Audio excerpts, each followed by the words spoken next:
Welcome! We hope you are having a wonderful day so far, and it's only getting better with today's brand new episode of The Influential Executive. Why do people want influence? Why do they want a great business? And why do people want freedom? It's all so that we can just be happy.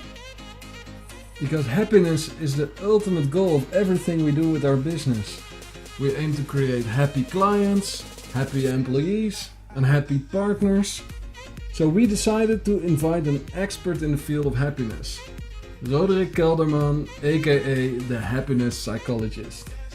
I recently read his free ebook called The Happiness Journey.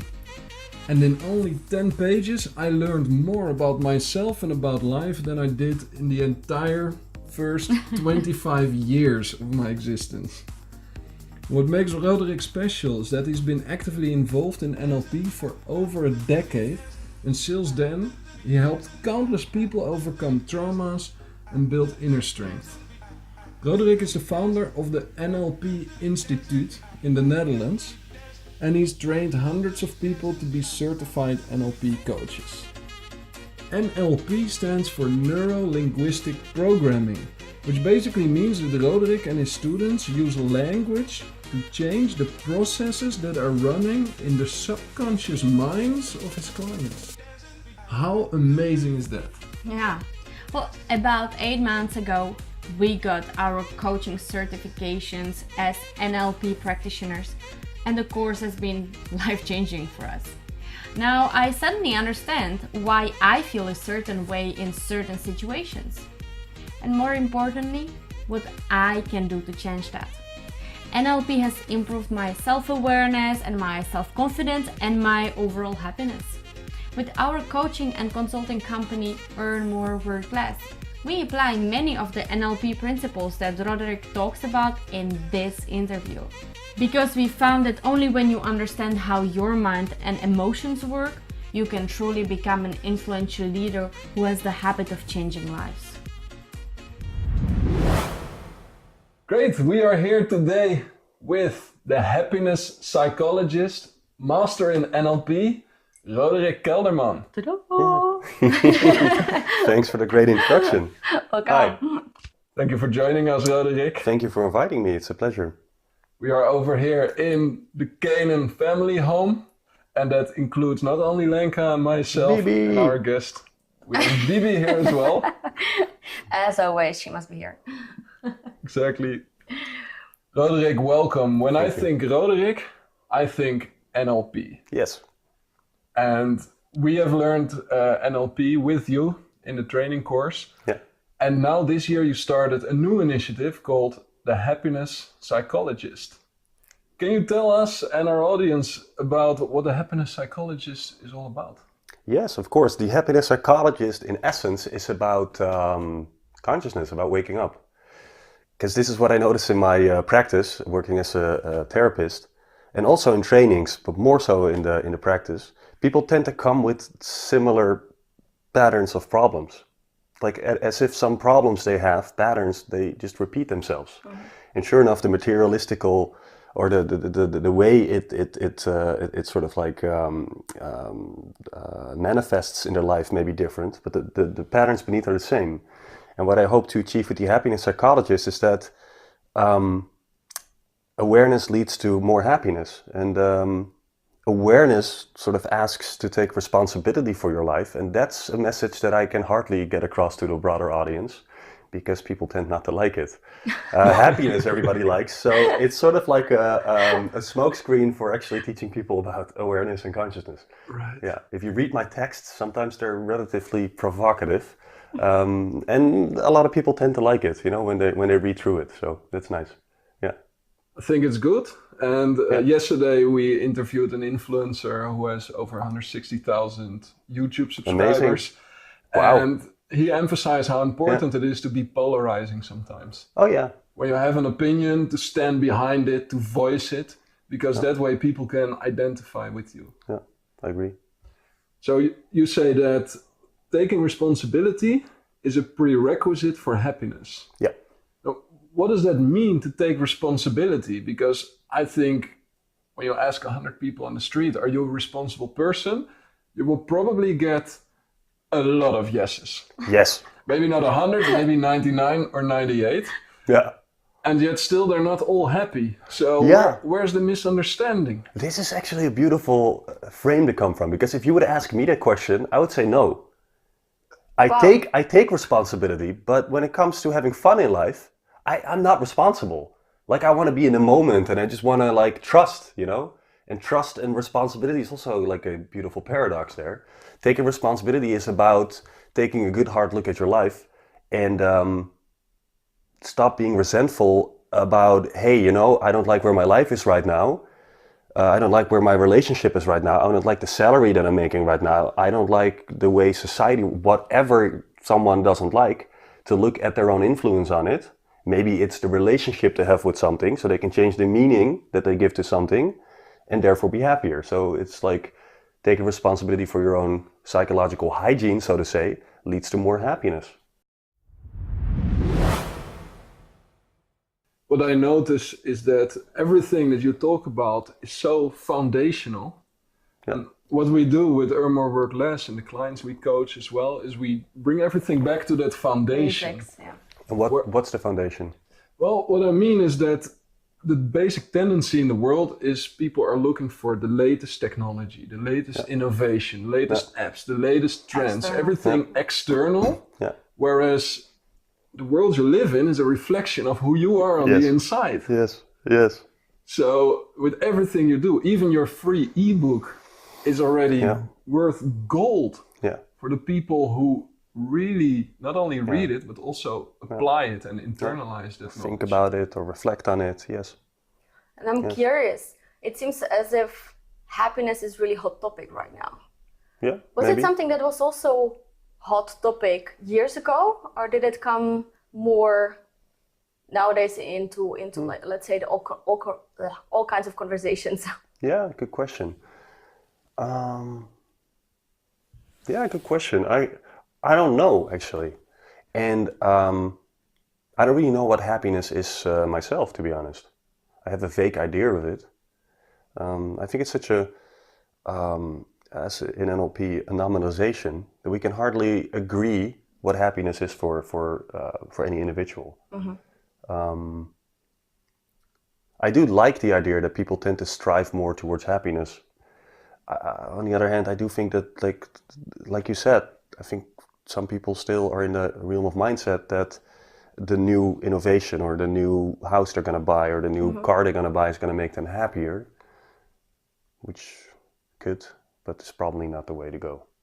Right. Yeah. So how will I know that I'm happy? I think you know that you're happy if you're grateful for the things you have in your life. And you can actively feel gratefulness for your relationship, for your cats, for your house, for, if you're happy to be alive. That's sort of like, does it make sense? It does. Yeah. I'm just thinking, because you mentioned many people can be happy because they buy a new sofa, a new car, a new house. Yeah. Is it the right happiness, or is it not the happiness as... It could be the right happiness. It's just that, there's other cultures where people meditate their whole life and then they hug a tree or 4 or 5 every day. Mm-hmm. If you measure their serotonin levels, they biologically seem to be way happier than some of us in the Western society. Now, then I'm sometimes wondering who's crazy, Am I crazy for not hugging trees, or is the other person crazy for hugging trees, right? I mean, it's hard. So it's such a subjective experience. And another important factor in happiness, I think, is self-image. Somehow we tend to compare ourselves to other people, maybe even more because of social media development. And that is not a good development. Imagine this, right? If we go into nature and we look at a tree or at any other object in nature, we don't want it to be different. We can look at a tree and we accept that the tree has grown the way it did. Mm-hmm. And pure by the fact that we don't want to change it, I think gives us this feeling of gratefulness or happiness, right? And then here in modern society, we experience all these things that we want to change all the time. You know, we want it to be different. If we're waiting for a red light, we want it to go green faster. You know, if we speak with somebody and the conversation turns in a way that we didn't expect it, it tends to make us feel unhappy. And if we look in the mirror to ourselves, we tend to want to change a lot of things about ourselves. You know, and that is a belief system that doesn't lead to happiness. So if one wants to buy something in order to be better or stronger in the comparison of other people, I don't think that's ever going to work. Yeah. And how do you go about if someone says, that's just me? I hear it a lot when some of our clients or friends, they have some behavior that is not really beneficial to their life. Yeah. And then they say, well, that's just me. Let's say I was always very stubborn. Yeah. That's just who I am. Yeah, could be. So how does it then go with the self-image? Because that's my self-image, that's who I am. Yeah. Though deep inside, people around me, they know that it's not really beneficial to my life. So how do you then go about that? I would say if you're happy with it, keep it. Really? Yes. Yes. I think wanting to change a lot about ourselves is a problem. I think that in itself can lead to unhappiness. That's different than progression or growth. You know? Some people have this theory that spiritual, but that our soul is here to learn. I don't think so. I think our soul is all wise. It got here on this planet not to learn, because it knows everything already. I think it got here to experience something. You know, and coming from that perspective gives more peace and calmness to the experience of the world and taking risks and all that stuff than the other way of looking at it. Yeah. I love that. We've been talking about it. Yeah. It's as if your soul gets into a roller coaster. Yeah. You just get in. Yeah. And you enjoy the ride. Exactly. And then you get out. Exactly. And then there comes the consciousness or the awareness in, because if we take the responsibility to work on our own limits and therefore free ourselves, we also create a more free and real experience of the world. And I think there is happiness, because our soul likes that. Our soul likes to experience more real or more of anything rather than less. So yeah, it's about opening up in a way. And it's about being in the moment. It's something also, we talked about previously before the interview. Yeah. How does that relate to happiness? In many ways it does. And I don't think you have to be in the moment to feel happy. You know, I mean, having happy thoughts about the future is happiness too. So, yeah. You know, often, to be very honest, I have this paradoxical relationship with being in the moment. It really depends on how we teach it, because being in the moment with the sort of story of letting everything go, like nothing matters, it's almost nihilistic, and it definitely goes away from taking responsibility for one's life. Yeah. You know, if the answer is sitting in a room meditating all day, good luck with that, you know. I mean, it's amazing, but at the same time we live in Western society and we do have relationships with people, and we do have consequences to our actions, and meditating upon it ain't gonna like change anything in that sort of like realm of reality. So yes and no. No. So what do you think about mindfulness practices? Because it was very popular, and I think it is still quite popular to meditate and being mindful. What we've seen that lots of people, they do all of those exercises. The moment that they just step in their office, it's all gone. Exactly. Well, I think you answered your own question. That's what I think of it too. Yeah. I think it's a great tool. I think personal development, which leads to more awareness, which leads to more happiness, is a different process. I think it's a process of looking within, which many psychologists call introspection, and then have a real look at yourself, acknowledging stubbornness, for example, then thinking, do I want to change this, yes or no? Well, if the answer is yes, then taking action in order to do so. So you can become a real person, that your self-image is as close to who you are as possible, you know? So then doing mindfulness or any of those yoga things, amazing, because they're tools to get into a certain state. but it's not a tool to do real self-development. It's not a tool to do introspection. I mean, it could be, but it's not meant for that. What would you recommend for all people who feel stressed? Because there's lots of stress going on. I was diagnosed a few years ago with burnout. Yeah. Could you spot patterns and ways to solve it? Yes. Yes. That's good news. No, yeah. I mean, you know, of course, you know, mindfulness will help against burnout, but so would the Xanax, you know. So, well, yeah, for real. I mean, it reduces stress, but let's be honest, it's not the solution.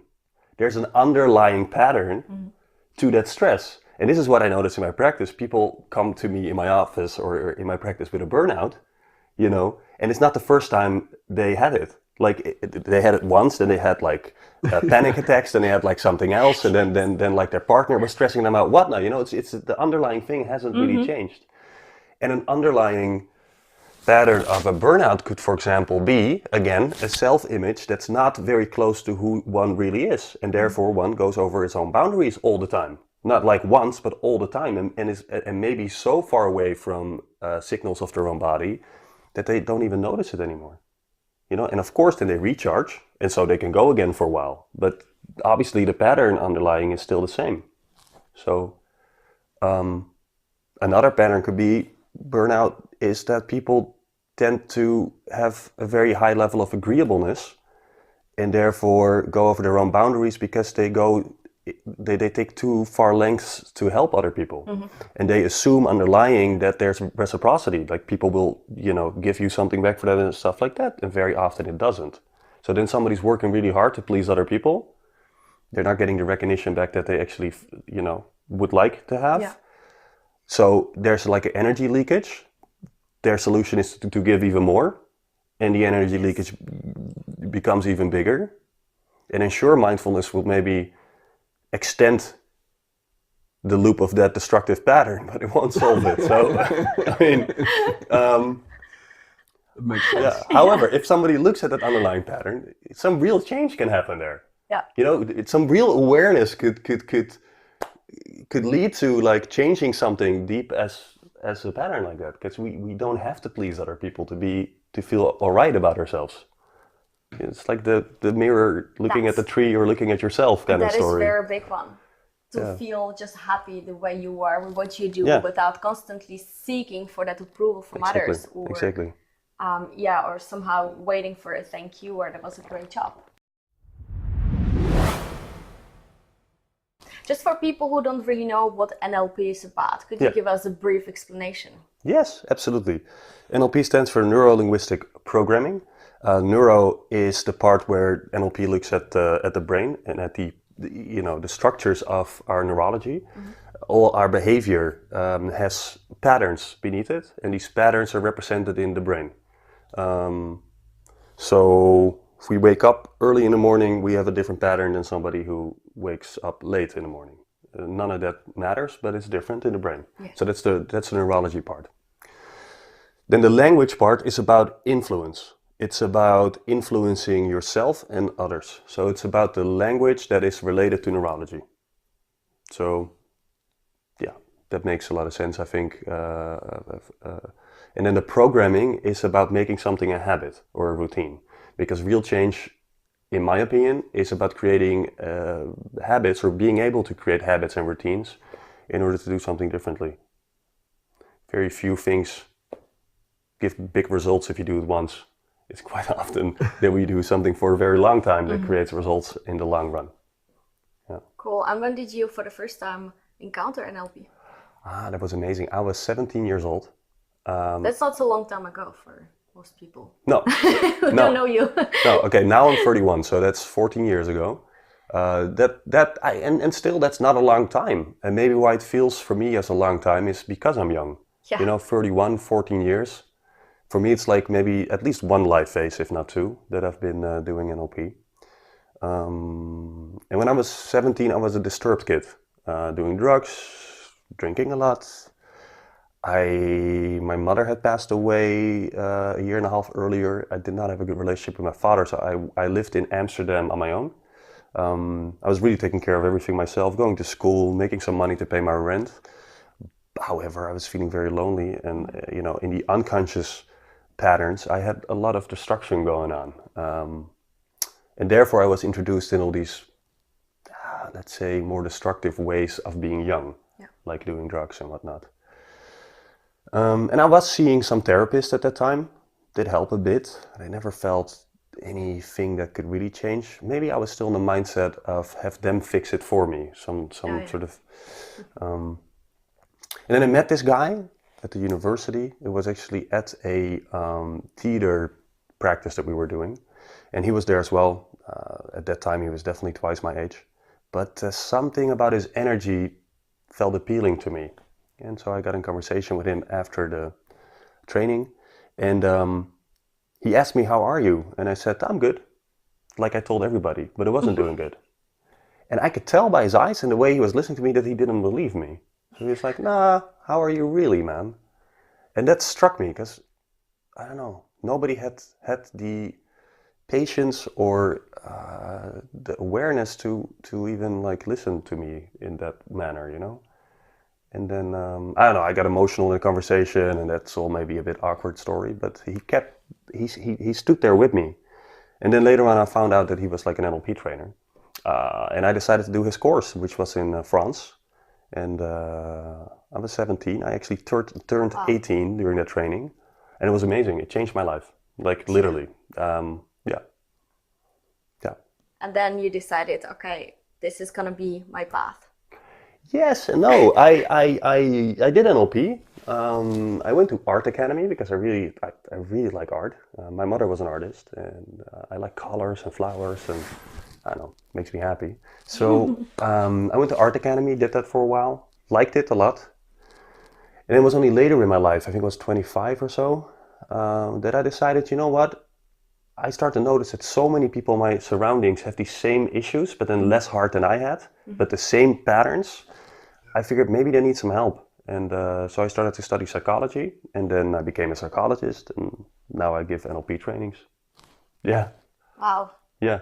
Wow, what an exciting story. And that's how we actually met. We met at the NLP practitioner course. Yes. And for me, it was absolutely life-changing.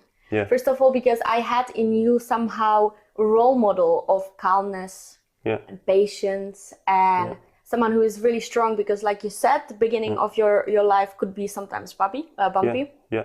So were you always so calm, or is it something that you learned? I learned it because I was always very anxious. Yeah. Yeah.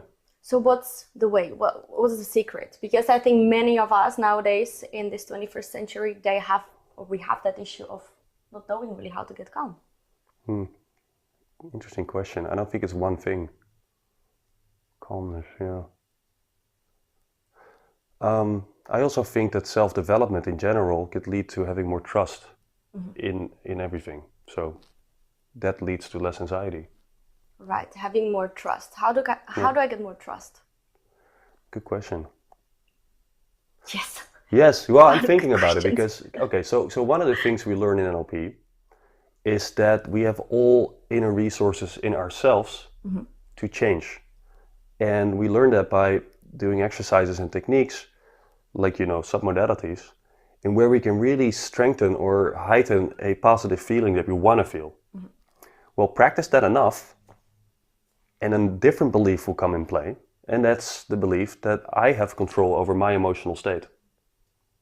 I think once someone gets to that point, why feel anxiety? Or when you feel anxiety, you can do something about it. That's right. Yeah, I think that's where the change is. Yeah. That's what we call red flags, right? In the very first lesson of our course, How to Work Stress-Free, we help people to recognize their red flags. Yeah. So when you feel a negative emotion, or when you hear yourself curse, or you hear yourself call somebody else stupid, or dumb, or yourself, you're not about to create something very positive. No. Chances are you're going to create damage. So, plus you're going to create a bad time for yourself. Absolutely. Why would you want to experience that? So recognizing those red flags and having this deeper underlying knowingness that this is never right. Even when you hear yourself curse and your ego mind will give some reasons why this time it's different. This time I really deserve to curse. No, Yeah. it's always a red flag. Yeah. And having that knowingness, being Yeah. able to step out of it and take a few deep breaths, Yeah. ground yourself, drink a glass of water. Yeah. That is Yeah. that first step to break that process, to break Absolutely. that chain. Yeah. And then I think it's very personal the way you step out of it, Mhm. how you reframe the situation or Yeah. change your mind state Yeah. so that you feel positive again. Yeah. I like it. It sounds like it works. Yeah, and maybe something to look at it from a perspective of like, anger, stress, and cursing and that kind of stuff. I think the positive intention is to regain power in a situation where we feel that we don't have control. Yeah. And that is great. It's just that, I don't know, maybe we tend to think too much that power is the solution to these type of things. Interesting. Whereas maybe consciousness or awareness about the situation is way more powerful than demonstrating power. But yeah, just yeah. Yeah, this quote comes up from Carlos Sequeira, who we also interviewed for the podcast, and he always speaks about we must learn to change our expectations and replace them with appreciation. I totally agree. Yeah, 100% agreed. Makes everything a lot more fun. It does. It does. It does, and it's a great belief to have when it comes to happiness. Yeah. The word belief has come up so many times Yeah. now. And what was life-changing for me personally is the understanding that who I am, or at least who I think I am, is basically the sum of everything I believe to be true about life. You could call that your personality. And the notion that is not set in stone, but that you can change those beliefs the way you just described, that created this enormous sense of power that I can do and become anything I want. And for all the growth-minded entrepreneurs that are in our audience, that are listening to this, I'm sure that now that they understand this, the next question is, how do I recognize which belief is limiting me the most? What is the weakest link in my current existence? And how can I make a project out of replacing that with something more empowering? Yeah, great. There's many ways of working with beliefs. I'm going to share a practical one. However, I think it's important to realize that any good way of self-development could change beliefs. I mean, anything. So that's important. And then coming back to your question about mindfulness, in theory, it could change somebody's belief to a core level where somebody does become happy or enlightened. So in essence, that's possible. Any experience can lead to a belief change. The interesting thing about beliefs is that the mother of any belief is a cause and effect. And then a experience from the outside world is the cause. And the effect is that we give meaning to it. Now, the interesting thing about a belief is that it has this self-fulfilling prophecy in it. So any cause that feeds that belief weighs 20 times heavier than any cause that would, prove a different belief. And in that sense, awareness of one's beliefs and the belief that one could change beliefs are the two most important ingredients here. Talking about entrepreneurs, I worked with entrepreneurs for a couple of years, and sometimes I would ask them, how are you? And then they would say, yeah, I'm good because I'm really busy. It's a red flag word, by the way. Yeah, that's a red flag, right? Because to them, it's like a positive belief that seems positive now. And I can imagine, if somebody has a startup, being busy, it's one of the signs you need to have a good company. But in the long run, obviously, it can become quite a problem. So how do you get somebody like that to change their belief? Well, one of the ways is to have them envision the future. Like, what would happen if you would do this every day for the next 10 years? Are you then still talking about running a good company and being I don't know, well, as whatever this person sees for his well-being? So the way to become aware of limiting beliefs is to challenge these beliefs. Either challenge yourself or challenge somebody else. one thing that still stuck with me is one of the opening chapters in the NLP book. Yeah. It started out with these 10 core beliefs of NLP. Yeah. And if nothing was done in elementary school and in high school, nothing but just these 10 beliefs, just program all those children with these 10 beliefs. Yeah. What impact would that make on the world that we live in? It would change the whole world. Yeah. It would change the whole world. And I don't know what else to say. It would empower people from a place that they don't compete necessarily with each other, which isn't a bad thing at all. But instead of like competing with each other, they compete with themselves more, and therefore become the better person. And I'm not sure if life is a zero-sum game. I think challenging yourself is the most powerful way to go about life or self-development, and that's where those 10 beliefs are about. Challenging yourself. Yeah. Does it mean that you somehow step out of your comfort zone? Absolutely, every day. And do you need self-confidence for that? No, stepping out of your comfort zone creates self-confidence. Interesting, because I think it's also again an underlying theme of everything that we speak about is that many people have this belief, I do need more self-confidence. Once I have self-confidence, I'm going to step out of my comfort zone. Yeah. So again, the mother of belief is cause and effect. What happens there? I need this first in order to do Y. That's the classic limiting belief. I can't do this because I haven't done it yet or before. So, okay, sure, it makes sense, right, in the mind, but in reality it doesn't, because if that would be the belief, no one is ever going to do anything. So, if one needs self-confidence before, it's like, I need money before I start a business. Yeah. Good story. Let's wait another 20 years or 40 or 50. Obviously, with a company, you make money. Makes sense. I mean... but anyway, but beliefs can really, beliefs are real to people. So the one belief that made a huge impact on myself and my life is Lenka is always right. That made a huge change. The whole marriage changed and we're happy and everything works out just fine. Happy life, happy life. Actually, that's good advice. No, keep going. The belief that everybody is your friend, even when you haven't met them yet. Yeah, so everybody's a potential friend. Yeah. Yeah, strangers are potential friends.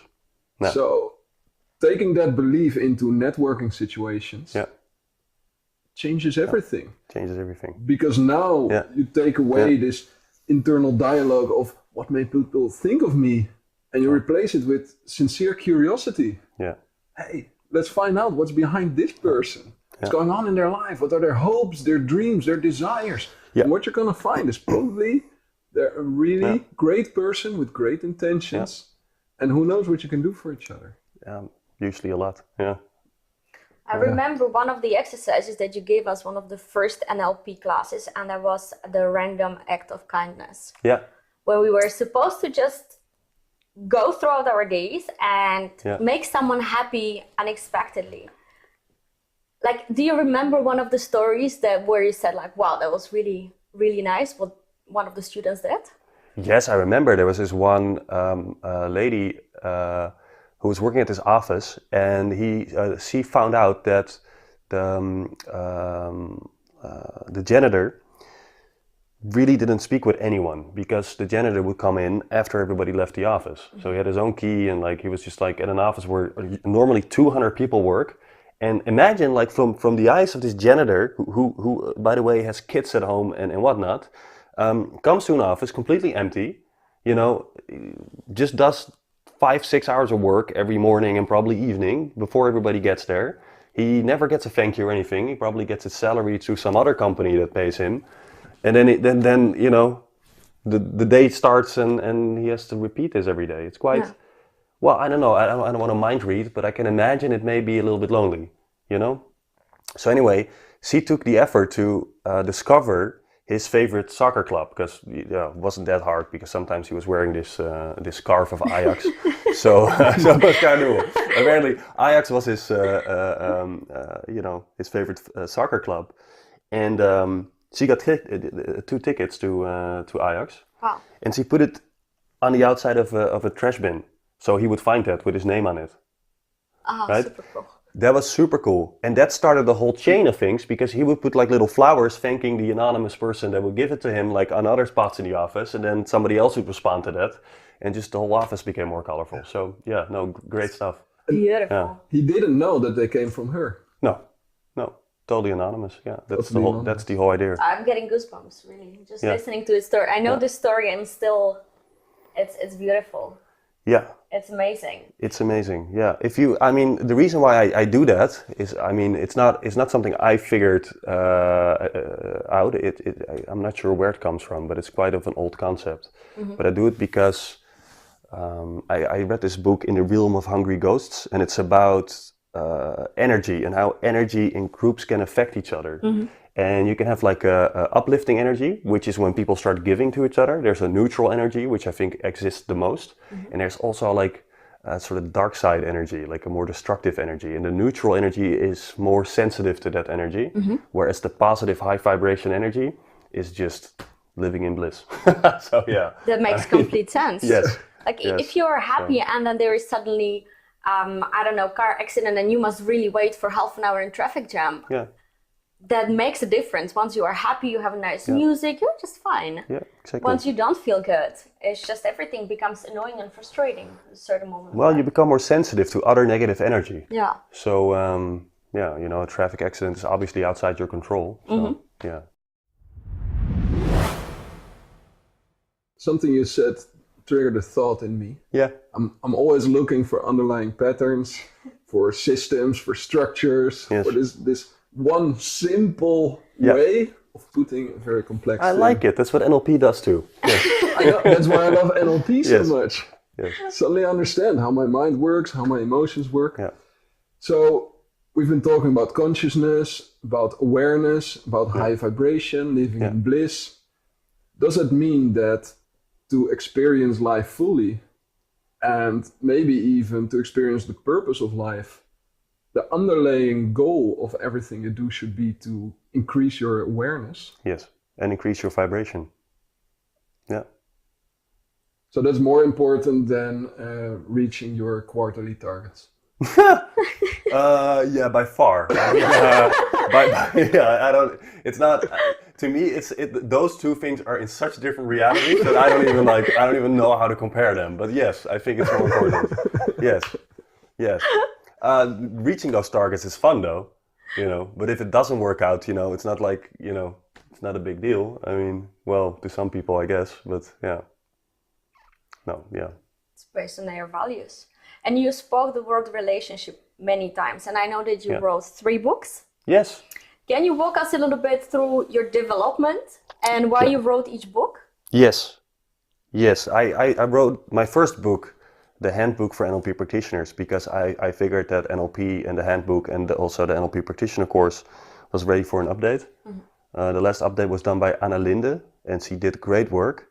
She's still giving NLP training. She's almost in her 90s now. It's amazing. Her vitality is, I'm amazed. That's something that I noticed with people who do NLP training in general. Some of them are quite old by now, and some of them look more fit in their 90s than some people in their 30s. I don't know how they do it. I am going to discover it at some stage, but that's amazing. But anyway, the book was up for an update because Anna Linde wrote that in, I think, 1980, and we're almost 40 years ahead. Mm-hmm. And also, I feel like I'm part of the 4th generation of neuro-linguistic programming. We had the first, obviously, in the 70s, where it started with John Grinder and Bentler. Then the 2nd generation with Robert Dilts and Steve Andreas, and Anna Linde, actually. And the 3rd generation, it's more actually developed by the 2nd generation, but then they included some new techniques like family constellations and more of the thinking of the system rather than the individual. And now, as we're all younger, we can, if we want to, develop the 4th generation of neuro-linguistic programming, which I think also has this holistic part in it, which is spirituality, which is like, how can I, what's happiness, or what's like contentment beyond the material outcome of things. Where the first generation of NLP was way more about goal setting and achieving goals, and I think there's more to it than only achieving goals. So that's, I think, where the fourth generation of NLP should be about. Then the other book I wrote, The Social Superhero, it's all about this vibration, all about how you can heighten your own vibration and how you can recognize in people whether they're low or high vibration. Note to decide whether you want to stay with them or be away from them. I mean, yeah. So how do I recognize it? High vibration people are usually people who take responsibility for their life. They create their own life. They're proactive in pursuing their dreams. They're happy. They don't judge other people. They can easily laugh and smile and have fun. Like I said earlier, like they don't take responsibility when it comes to like having fun. They're freer in a sense. Low vibration people are very attached to their ego. They're attached to their outcomes. They can be very resentful when the quarterly goals come near and they haven't achieved it. And often it's not because of their own fault, but it's because it rained, or because the market is shit this month, or because their boss doesn't listen to them, or if they're the boss, then their employees suck. Low vibration people put all responsibility outside of their own realm.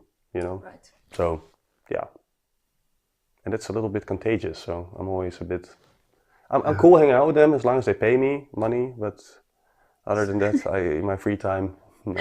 So as long as they are your client. So thinking of the, let's say, influence group, because you can help literally everyone, I would say. I would disagree. I wish that was true. Oh, really? Yeah, I wish that was true. It's not. Yeah, no. So who can you not help? Well, if somebody has the belief that anything I do is bullshit, right, or that life is not meant, like I can't change. Like if somebody has a real strong Darwinistic view. Or nihilistic, like people shouldn't even be on this planet. Some people believe that stuff. Oh. Then why develop? Then why? So, not everybody, unfortunately. Yeah. I wish it was true. And which kind of people seek your help or want to just get inspired by you? Anyone who believes that they can create a better life, I think, for themselves and for others. Yeah, and it filters out quite naturally, because otherwise, why come to a training? I mean, whatever it costs. Some are free lectures I do, some are more expensive. But in any case, it takes somebody.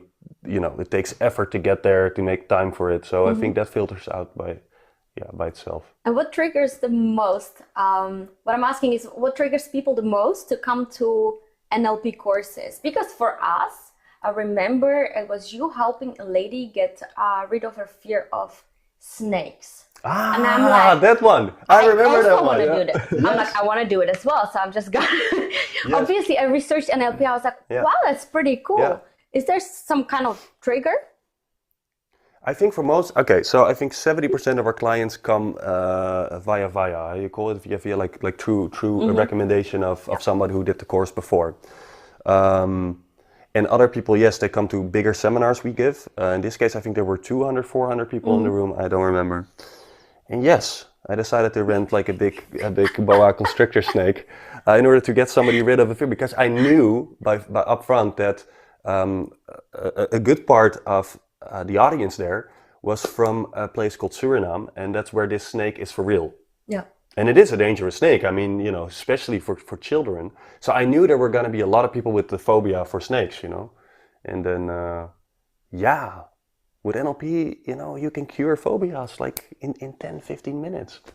And how fun is it then to like prove to the client that's on stage, like, here, it's a snake. Now you can cuddle with it. And then they do. Yeah, that's right. Yeah. And the whole NLP class, it was so surreal. Yeah. Like I came there with the mindset of, oh yeah, I'm gonna learn this technique, right? Was not at all like that, because the thing that I didn't realize is not only that I'm gonna learn it, but obviously I'm gonna be also the client of someone else who is also learning at the same time. Yeah. So that's one part that I didn't really know. So I came there and out of blue, I had to be vulnerable and open and fine with crying and laughing, fine with being, actually kind of being fine with everything.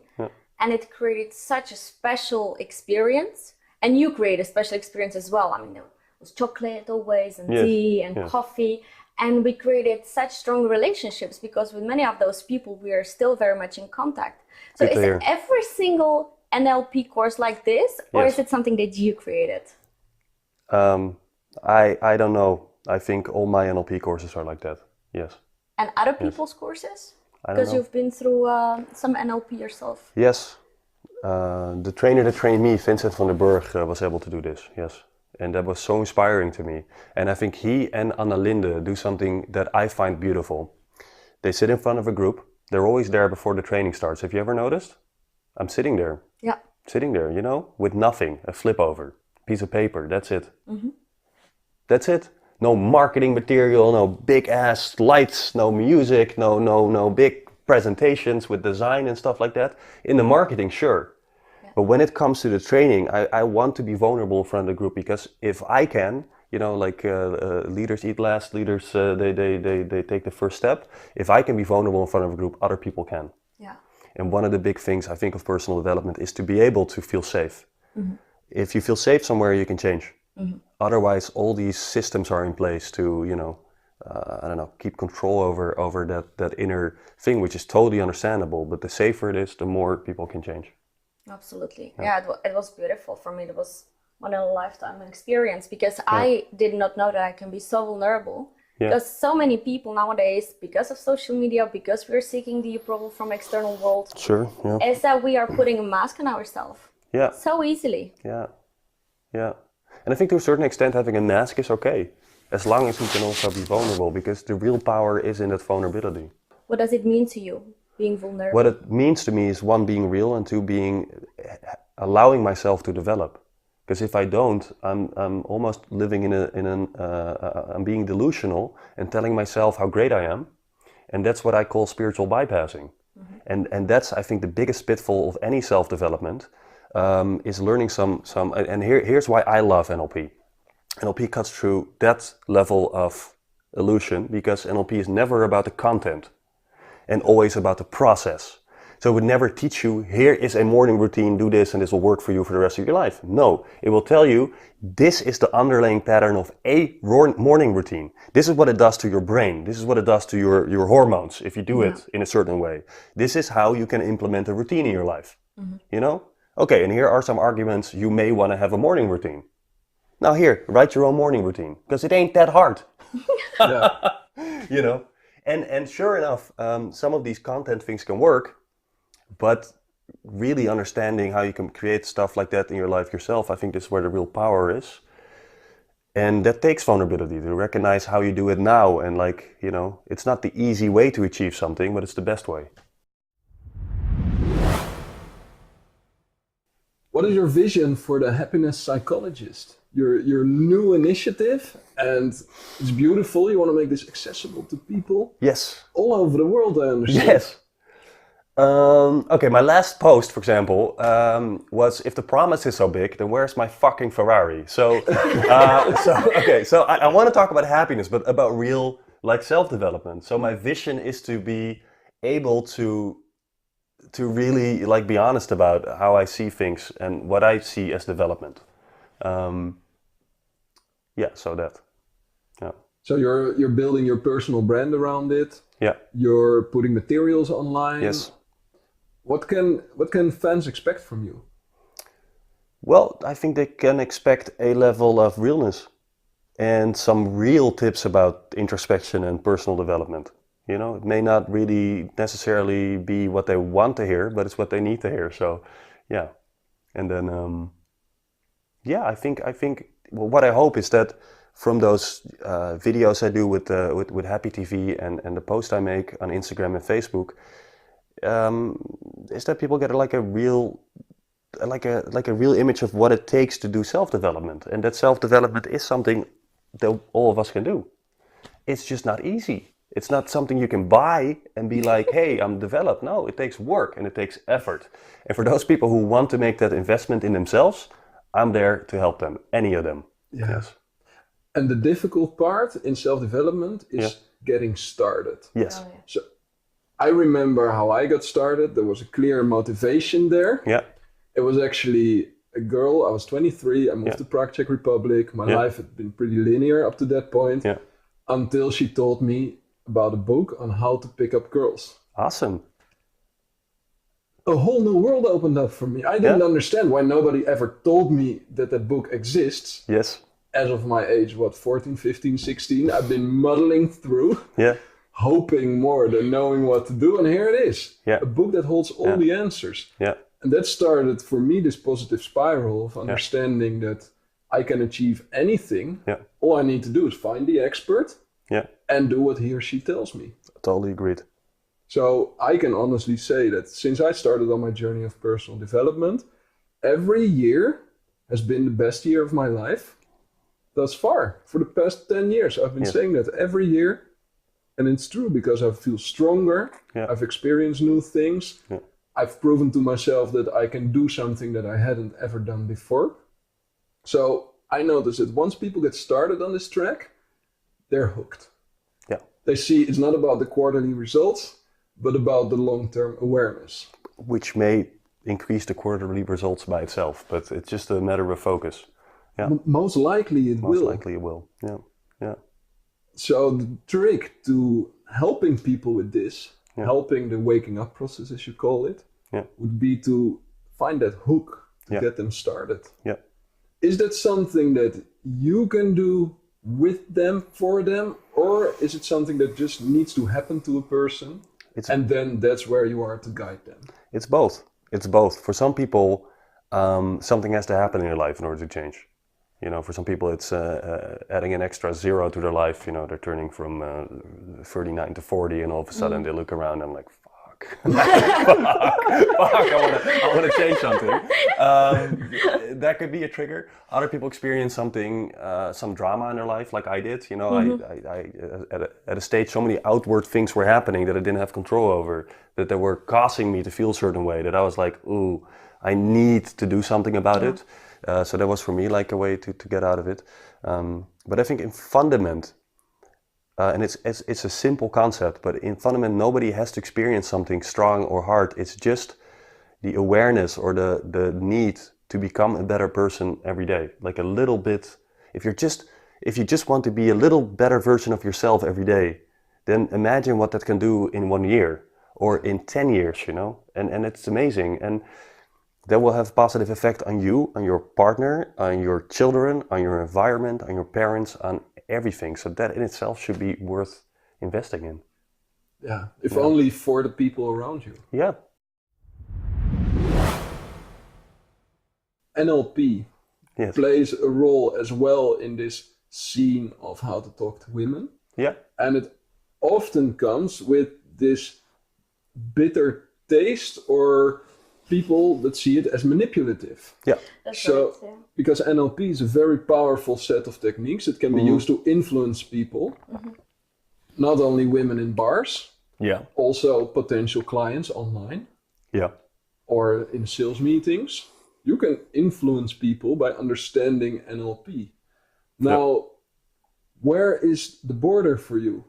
To which extent can you use NLP to create the life that you want? Yeah, in any extent. And when do you cross a certain border of ethics or morals? Okay, so here's the thing. NLP is so powerful in a way of language that yes, you can create a delusion for people. That's where I came with the statement of if the promise is so big, then where's my Ferrari? And I'm referencing to certain seminars that you know one have to pay 10K for in order to become a millionaire. And I'm thinking like, why did no one of those people become a millionaire? Some other people sell courses for 10K and they actually make people a millionaire. Amazing, right? That's amazing. However, it's a difference between influence and realness, you know, on a deeper level. And I believe the self is always shining through. So NLP works both ways. One could either decide with NLP to influence on the outside world, thus creating a delusion. That will always bite someone back in the ass, because that can never create a good, healthy relationship. Never can that happen, because it's always based on the wrong dynamics. So I think the better way of doing pickup or being more attractive as a human being, because that goes for women as well, is again to do self-development. Because once somebody is more aware, more powerful in their system, they become more attractive. People with high vibration, high vibrating energy, they're more attractive. As simple as that. Another thing to look at it. I think some of this pickup literature for men are based on some limiting beliefs. And that's the difference between alpha and beta males. And alpha males are these strong, like powerful, dominating type of guys. And I think that's just a misbelief. Think about it this way, right?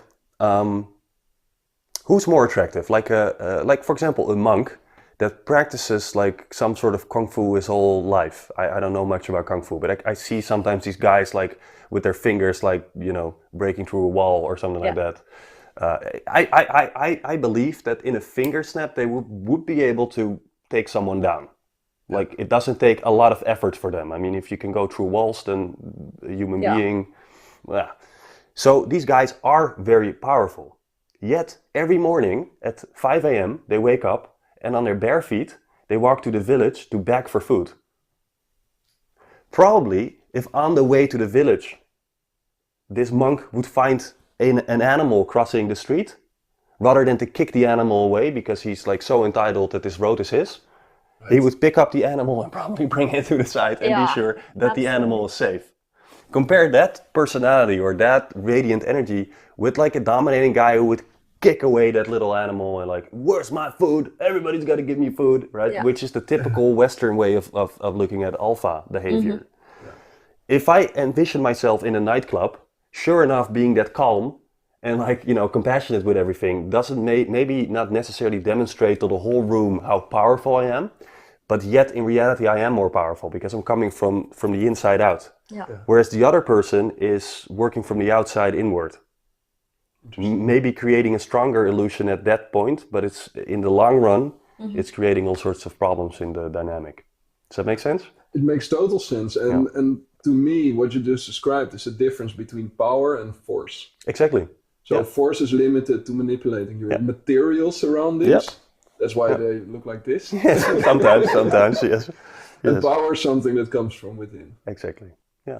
Well, talking about nightclubs, do you go often to nightclubs or what do you do in your free and spare time? Not to nightclubs, no. I used to though, I liked it, but I haven't been for a while. What do I do when I'm free? I walk a lot and I tend to go to nature, or read. Yeah. Do you do sports? I did sports, yeah. I played basketball a lot when I was younger, yes. I can imagine. I mean, people can see this, can see you probably folding here with your with your legs. Yes, I'm quite really, tall. Really big. I'm gonna post later on a picture that we have together with my NLP certificate where I'm like half of. Yes, I remember. Yes. Super tiny. Yeah. So you're based in Amsterdam. Yes. Right. So, where can people find you? What you can help them with? Do you have any events coming up or courses coming up? Good one. All my courses are sold out at the moment. Sorry, but it's what it is. The next one available is in February 2019. Wow. And there's my first English course is going to be in Spain for international people, and that's going to be in June 2019. And that's going to be for how long? That's going to be for 12 days in a row. Wow. People are allowed to sleep there. Well, actually, we're renting like a sort of old castle, so people can sleep there. Self-development for 12 days in a row. If you decide to do that, it's hard to go back to your old reality after. So it's definitely it is amazing. So it's not only NLP. It is only NLP with some spiritual, theories and frames of reference, but definitely NLP. Yeah. So where can people register or stay in contact with you? Yeah, they can go to Instagram at Roderik Kelderman, and that's probably the best way to contact me.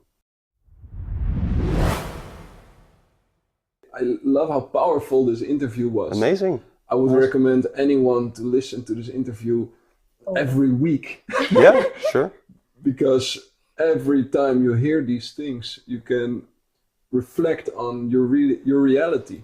Yeah, the things you're experiencing, the questions you have on your mind. And because what you talk about is so foundational, there's always answers in there. And in that I would like to add something actually. Because I was thinking about that, because I think it's also a theme in this conversation. I think self-development should lead to either being able to demonstrate being yourself easier, or it should lead to communication that leads to more connection with people, more love or more freedom. And that's it. All the rest is not good, because it's limiting other people's choices. You know, so I think that's a good way of thinking about it. And that would also answer, like, you know, is learning pickup skills good for you, yes or no? Well, yes, it can be. You know, but it depends on how you then, does it help you to demonstrate being yourself more? And if so, awesome. You know, anything is good in that context. Yeah.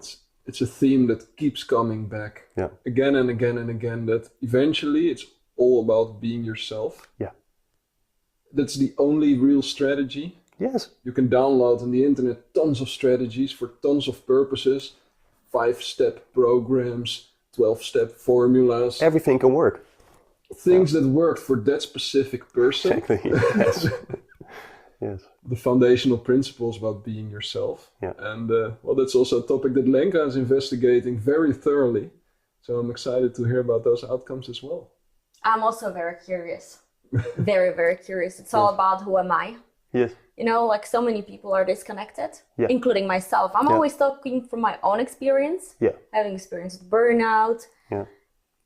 And I figure it's just like, I don't have the answers about who am I, what is it that I like, why do I do things, what are my values? And you mentioned at a certain moment of time that there is more and more the spirituality theme coming into our lives. And for so many people, it is so intangible, so abstract that we don't really use it in our lives. No. So I just want to help people to cross that bridge from the material to immaterial, to help them rediscover how can I actually live life on purpose, have lots of fun, be successful, whatever is important for those people, but live on purpose. Beautiful. It's beautiful, because that will make the bridge between mind and spirit. Yeah.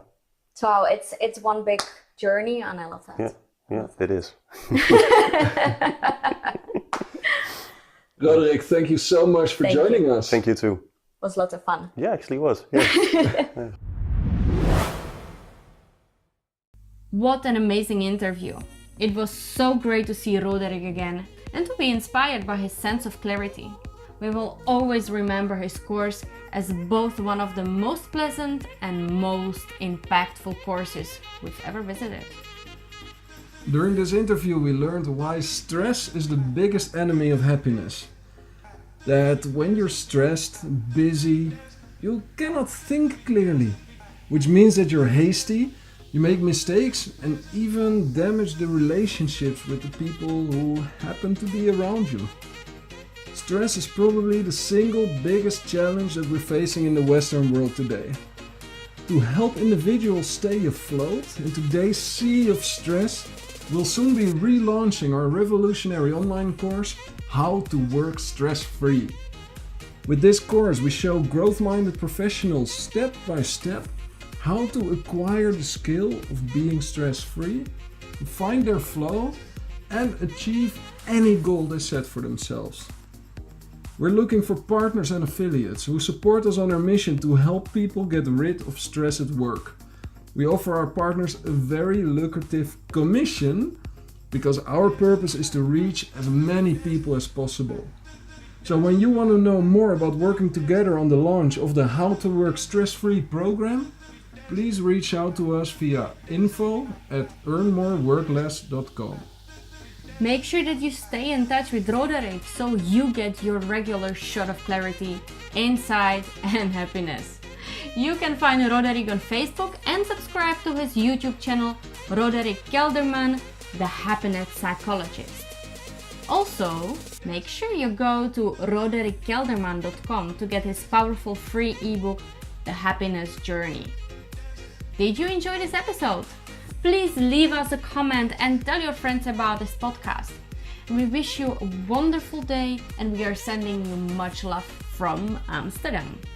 Now go out, make yourself and others happy and have fun.